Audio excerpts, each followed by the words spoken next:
Hey, what's going on everyone? My name is Venya and I am an English teacher, and today in this video I'm going to talk about the TOEFL speaking section, what everyone wants to know about. This right here is my most recent TOEFL speaking section score, and as you can see I got the perfect 30 out of 30, and I'm gonna tell you exactly how I did it so you can do it too. The speaking section is a very difficult one, but not for the reasons that you think it is. Speaking is not hard. What is hard is the sequence of things, because speaking comes right after reading and listening, so you're super tired. You're exhausted. You've been staring at the screen, reading, listening, stuff like that. It's crazy. And then they say, now it's time to speak into the microphone. So it's not that it comes unexpectedly, you know it's there, but it's such a different type of activity that it could catch you off guard sometimes. That's number one. Just the flow of the test. I mean, it's very smart.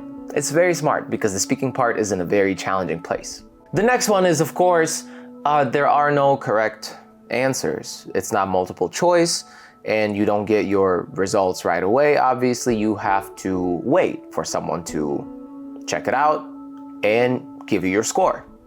And that's why you need to know very specific TOEFL speaking section techniques that will help you deliver exactly what they want. Because if you do that, you get 30 out of 30. So let's talk about the structure first.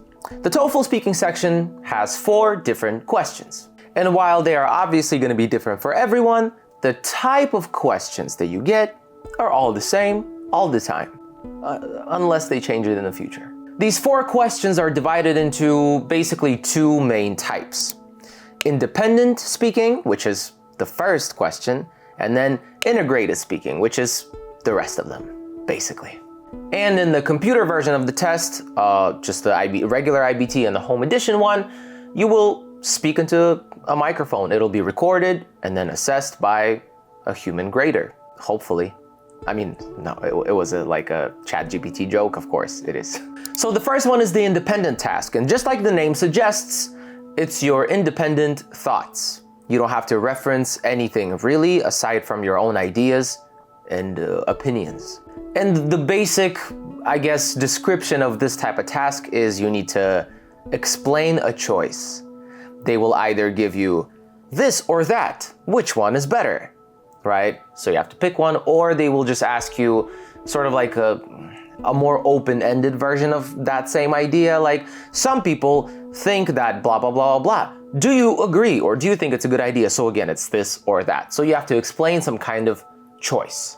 And for this one, you get prep time of 15 seconds and then 45 seconds to speak, which is very hard for an independent speaking task. Because, I mean, it might not be hard for most people. For me, it's especially hard because, like I mentioned in one of my previous videos, I like to talk a lot, especially if I'm very passionate about something. So it's tough to, condense everything that I want to say into 45 seconds, but that's where the structure comes in. But anyway, we'll talk about that later. The second one is a campus situation topic. So basically what you have to do, you have to read a passage, some kind of announcement, email, some kind of post about a campus related or university related issue or change or something new, or the department is getting closed, something like that, some kind of announcement. And then you get to listen to a dialogue between 2 students discussing this. And one student is discussing and the other one is kind of just like, oh yeah, really? Oh no, oh my God. And you basically have to summarize the student's opinion and, give details within the context of the reading passage. And for this one, you get 30 seconds to prepare and then 60 seconds to speak.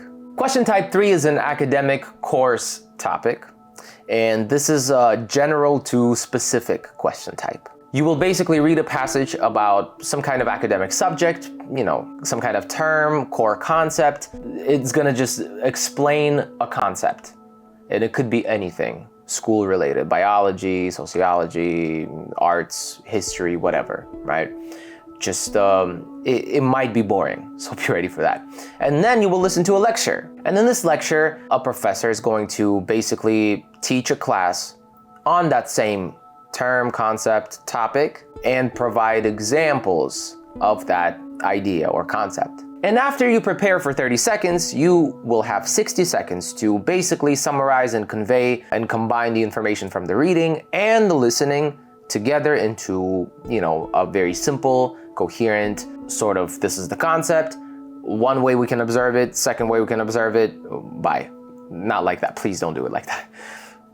And in task 4, you only get to listen to a lecture, and then you basically have to summarize this lecture, what it was about, and explain it. Basically just explain what the lecture was about and what the professor taught about. And I call that a recap. So you have to recap what you heard in the lecture.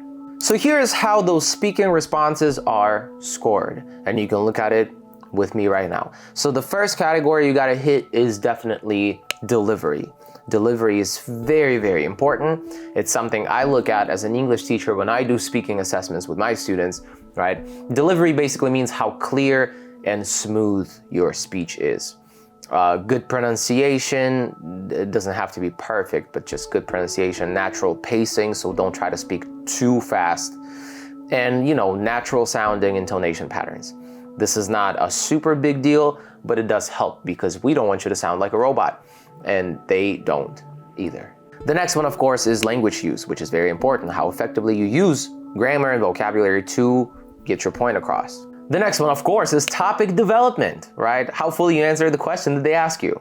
That's basically what it is. Don't go on tangents. Don't bring anything else up. And of course, you can't forget about timing.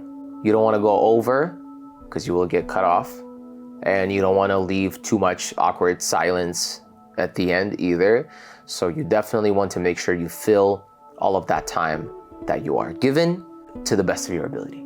So the first tip I will give you today is, of course, you need to practice structured responses. You can't just go crazy and, make stuff up and try to figure it out. That's what we do in real life. You figure it out, but there's no timer and it's not a test in real life. So sometimes if you, get lost or put yourself in a situation that you got to get out of, speaking wise, it's okay in real life, but here it's not. So you have to make sure you hit every single point with precision, almost surgical precision. 1, 2, 3, boom. Because the speaking section moves so fast, for the first question, you only get 45 seconds to talk. You have to make sure you know exactly what you are doing. So it's no time to improvise, not at all. For example, if we're looking at question number 1, right? This or that, present your choice and explain it, right? So first, you will state your choice. You will present your choice, give your opinion. That shouldn't take you more than 5 seconds because you're not gonna go into some crazy detailed explanation here. You're just gonna state what your choice is. Because then you will give your first reason with a personal example, and that should take you anywhere from 15 to 20 seconds. And then after that, you'll give your second reason with another personal example, and that will take you like 15 seconds. And then you will briefly conclude it in like 2 or 3 seconds, right? And that should be pretty safe. As you can see, it's tight. It's very tight. No time to improvise. Once again, you gotta make sure you deliver exactly what they want. My choice is this. You're not gonna word it like that, of course. Not at all. I'm just making it super dry on purpose. My choice is this because of this, and this is what happened, and also this happened, and because of this, that happened, and that's why. Do not give this answer. And 2 examples, remember, 2 is, it's the number for TOEFL, magic number. You always wanna do stuff in 2s. If you have to present a choice or opinion, you always need to give 2 examples. If you need to explain a concept, you need to give 2 examples. 2, always 2, right? So for question number 2, for example, where you have to explain the student's reasoning as to why they agree or disagree with the campus, university, school announcement or whatever, or change, you will also, right? You have 60 seconds, so you will summarize the main idea, right? This is what's happening on campus, and this is how the student feels. That should take you 15 seconds. No more than that, right?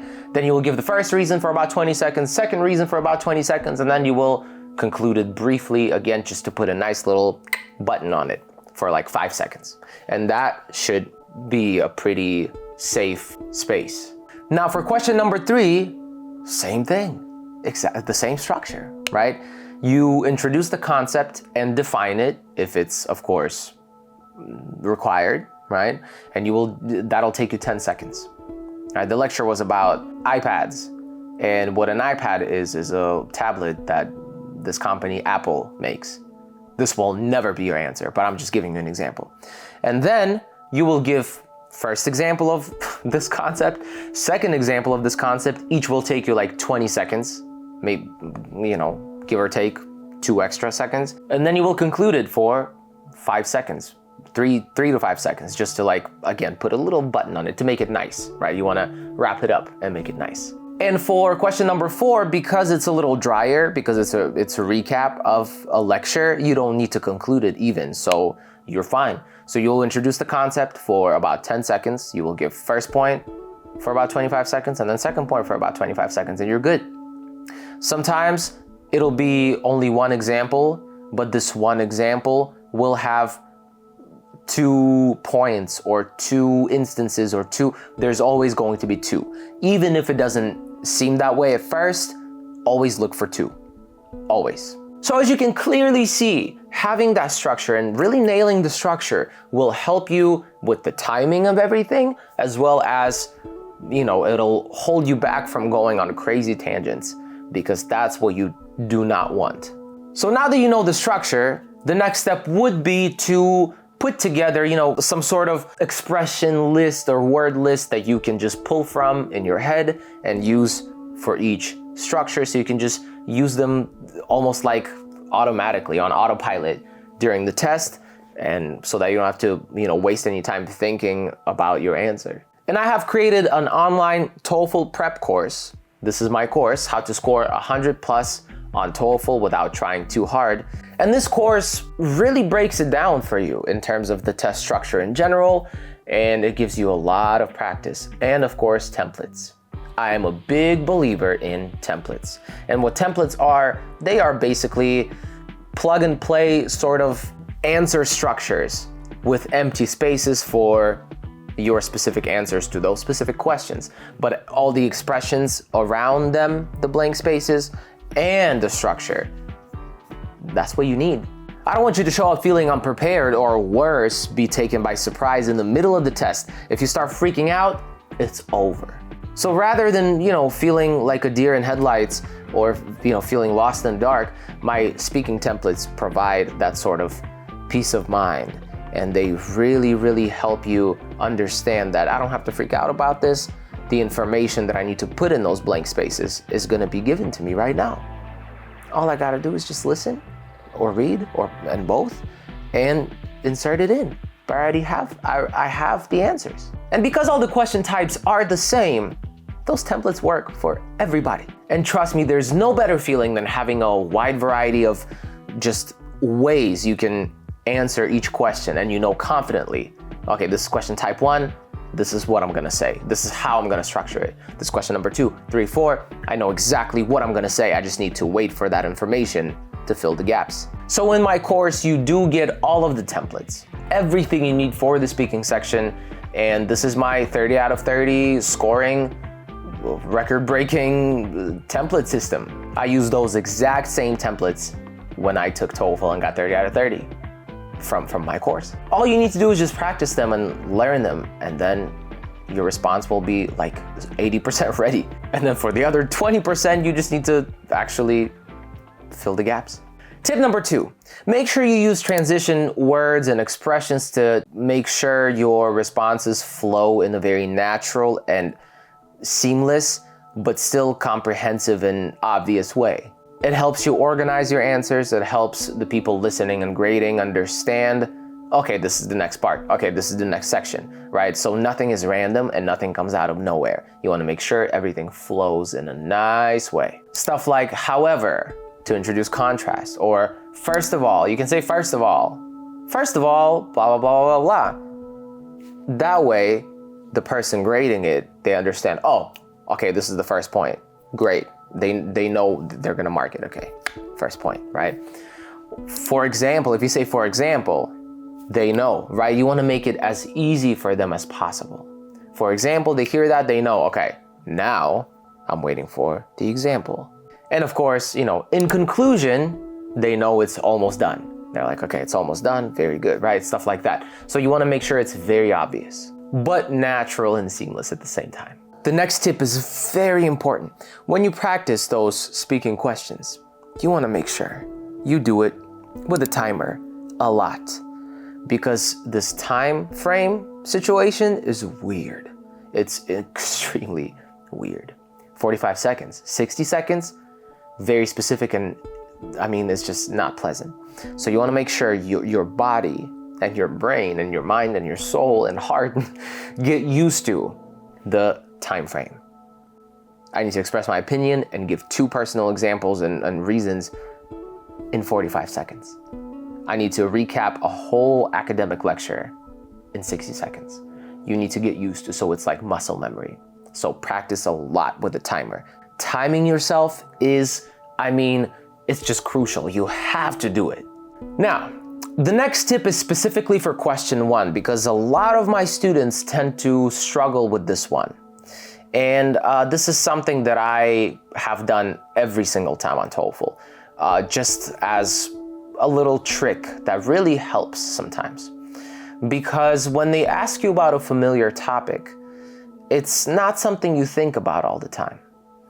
And it could be hard, especially when they only give you a very short amount of time to prepare your answer. It could be really hard to think of those reasons why you feel this way. So here is my recommendation. When you choose your opinion or choice or stance on something in question type 1, you want to choose the strongest stance. And the strongest stance is not always going to be your own. Sometimes it will be the opposing one. Think about it. Sometimes you just believe or feel this way just because, and you don't really understand why yourself. It could happen. But the opposing side is a very strong opinion, and obviously it's the opposing side, so you don't agree with it, and there are a lot of things you can find wrong with it. It's way better and it's way easier and way faster to look at the negative rather than the positive. So leverage that. Take the negative side and pretend like it's a positive for you. The stronger your answer is, the more you can talk about it. I'll give you an example. This is the question right here. And before you hear, what I have to say about it, just pause this video, right? And try to write your opinion, not the full answer, just your opinion, and then 2 reasons with 2 examples, right? And then we'll see and compare.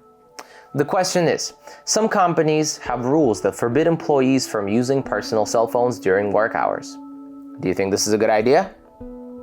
So pause this video right now and just give your opinion. Go ahead. And you have to do it in like 15 seconds, so go ahead. Now, here's the thing.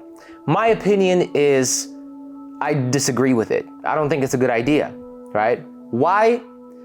I can't necessarily tell you, because I just feel like I want to have the freedom to do what I want, but I can't explain, right? So it's a very general, broad thing. I feel like I'm being restricted and I don't like being restricted. And that's very general and it's not very specific, it's not detailed. So I'm gonna take a look and I'm gonna walk over to the other side. I do agree. Yeah, I do agree.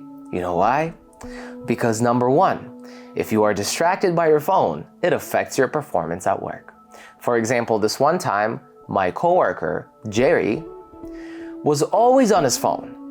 And he made a very big mistake in the monthly report, which created a lot of problems for the whole department, and he got fired. So yeah, let's not do that. And number 2, I think it's a good idea to restrict the freedoms of the workers, the employees.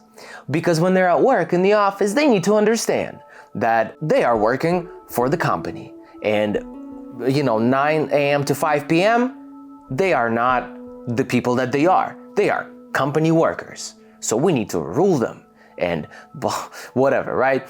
I'm not giving you a full answer. But see, I completely disagree with these opinions. Coworker Jerry, I just made it up on the spot. I don't have a coworker Jerry at all. But see, it's more fun to be on the other side. Because you disagree with it, you can easily find things you find wrong with this approach. It's much easier to do it that way rather than, well, because I disagree. You know what I mean? So sometimes it's cool to, play around on the other side, on the dark side, because they're not gonna grade your opinion. You're not gonna get points taken off because you're a terrible human being or something. You know what I mean? No. So you can have fun and do whatever you want. And this is just one of the small tips I can give you for the speaking section. And this tip is super powerful. It really helped a lot of my students get really high scores in the speaking section. And in my course, How to Score 100+ on TOEFL Without Trying Too Hard, you'll find even more useful tips, tricks, and techniques to apply to the speaking section, as well as other sections too, but specifically for the speaking one. For example, phrases and expressions you should not use in each question, or just in general things you should never do. How to give personal examples and form a strong stance and form a strong opinion, and how to recap stuff that you hear. What topics are the most common ones in speaking section and how to navigate that. Note-taking techniques that will help you do it in a very fast, effortless way and make sure you ace your answers. Of course, I'll give you some personal high-scoring example answers that we will break down. I'll give you all the vocabulary breakdowns, grammar breakdowns, everything from my high-scoring answers. And of course, practice, practice, practice, and even more practice. And those practice speaking questions will match what you will actually get when you take the real deal. The next tip is specific to question 2 and 3. Not as much 4, could be useful too, but not super important for 4, only 2 and 3. You need to practice paraphrasing. Paraphrasing is a very important skill because you get to read something in questions 2 and 3, you want to avoid repeating stuff from the reading word for word as much as you can, because they don't want that. And paraphrasing is a crucial skill when it comes to getting a high score. And in my course, I actually reveal all of the places and spots where it's appropriate to repeat the exact words and where it's not. But for paraphrasing, right? The first paraphrasing technique is using synonyms, and you can use synonyms for verbs or nouns, it doesn't matter. For example, the library is in desperate need of more staff. Well, the library lacks employees, or the library requires more workers to operate anything, right? Or you can change things from active to passive and back, right? The library is in desperate need of more staff. Well, more staff is needed at the library.